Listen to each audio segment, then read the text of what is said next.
Hi, I'm Old Norse Specialist Dr. Jackson Crawford.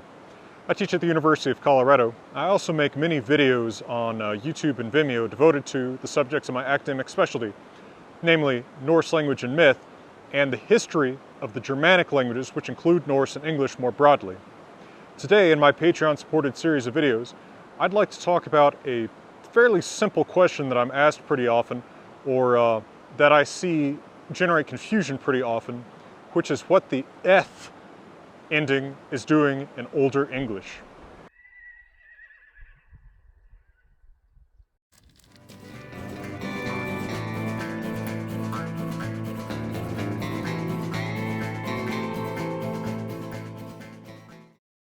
Now, anytime anyone is trying to pretend to be writing or speaking Older English, right, they're trying to imitate a Middle Ages kind of speech, maybe for a Ren Fair, for a book, for just a joke, they often just add ith willy-nilly to every word, right? I-ith, liketh, to beeth, and the mountains-ith, something like that. But that's actually not what that ith ending is. The ith ending is an archaic alternate ending for the third person singular of verbs. Now, what does that mean? In Old English, so by that I don't mean Shakespeare, the King James Version of the Bible, I mean English before the Norman conquest, so 1,000 years ago or more. There are actually two pretty distinct regions or more of English within England.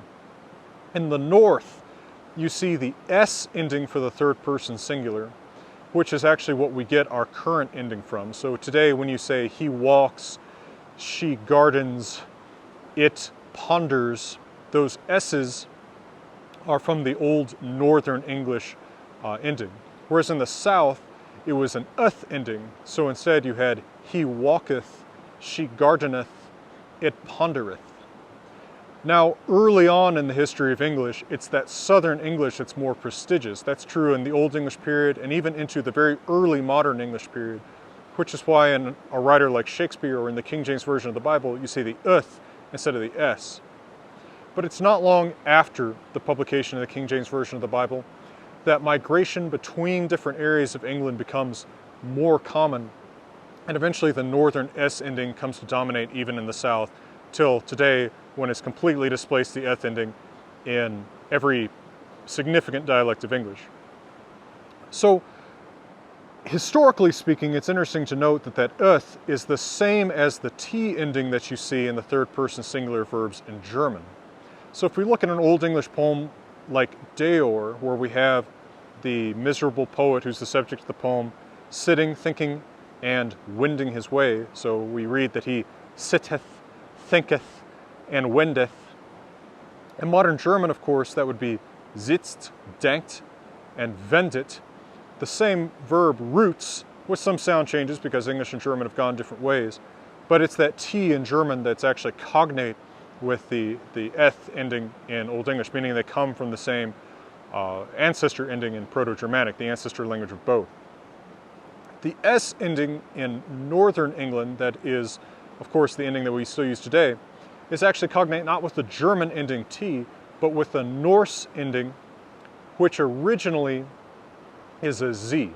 Now, you don't see this in classical Old Norse because in classical Old Norse, the language of the Eddas and Sagas, the language of the classic works of Norse mythology, such as those that I've translated, including most recently The Wanderer's Havamal, now available on Kindle, you'll see an R because Z becomes R in Old Norse really consistently.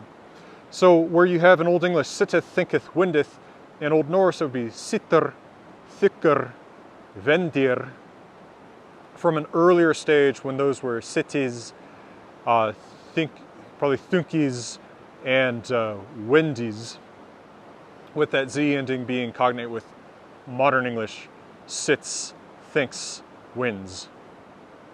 So why did this S ending and this T or eth ending even come to separate? Well, actually, probably what's happened is that that S ending in Old Northern English or Modern English, or the R ending in Old Norse that comes from it, is from the old second person singular ending. This is originally the form for you do something.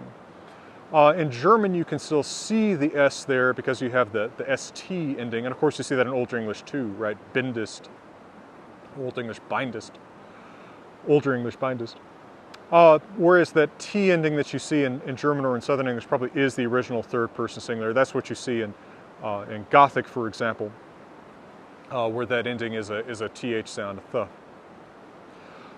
Well, I hope this has given you some answer to this strange question. And after my ad break here, I'm going to give you an example of how to use the eth ending in a modern English poem to make it sound older.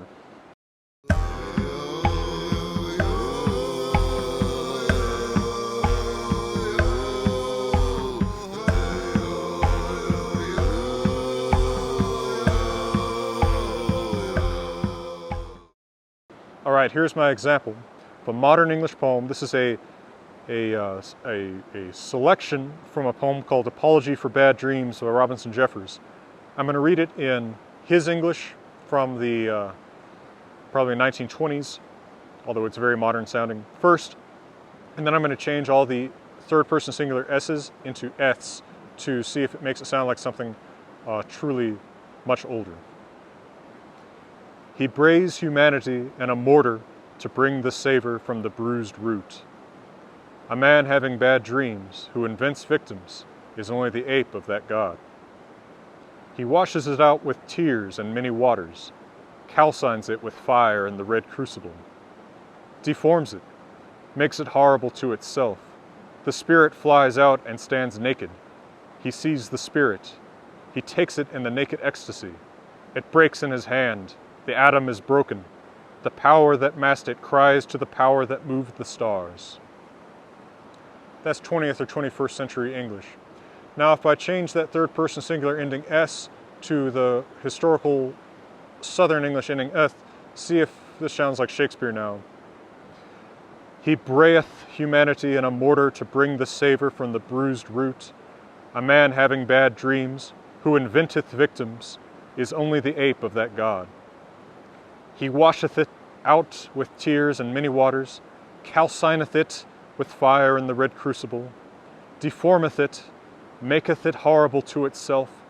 The spirit flieth out and standeth naked. He seeth the spirit. He taketh it in the naked ecstasy. It breaketh in his hand. The atom is broken.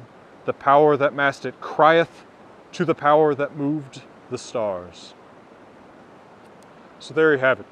If you want to be historically accurate in making your English sound appropriately Renfesty, you don't have to add ith willy-nilly to every word.